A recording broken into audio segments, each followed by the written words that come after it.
गड़िया। जहाँ रोकई गड़िया वहाँ दम मारो है। जहाँ रोकई गड़िया वहाँ दम मारो है। अब बाबा के नाम लेके पिया चिलम मारो है। जहाँ रोकई गड़िया वो जे दम मारो है। बाबा के नाम लेके पिया चिलम मारो है। चिलम मारो है,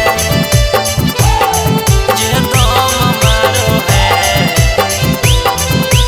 भोला के नाम लेके पिया चिलम मारो है। बोलो बोलो बाबा बैजनाथ की।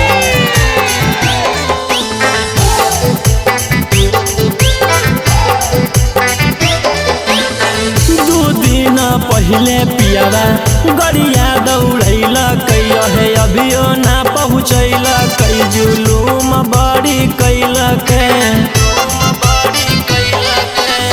दू दिन पहले पियावा गड़िया दौड़ैल कैल है। अभियो ना पहुँचैल कई जुलूम बड़ी कैल के।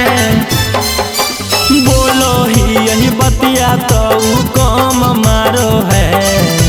बोलो ही यही बतिया तो कम मारो है।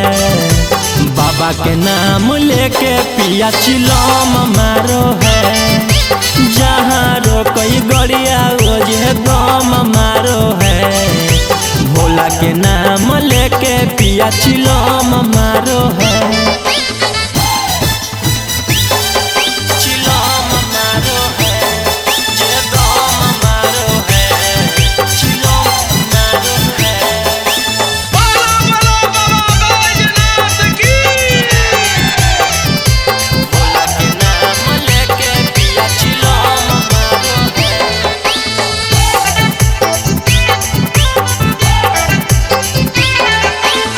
रौसन रोही पियावा मारो हो कई दम है। या बोलो है बोला बम है। या नाचो है छमा छम है। नाचो है छमा छम है। रौसन रोही पियावा मारो हो कई दम है। या बोलो है बोला बम है। या नाचो है छमा छम है। गमछी के कोरावा से इलम मारो है। गमछी के कोरावा से इलम मारो है।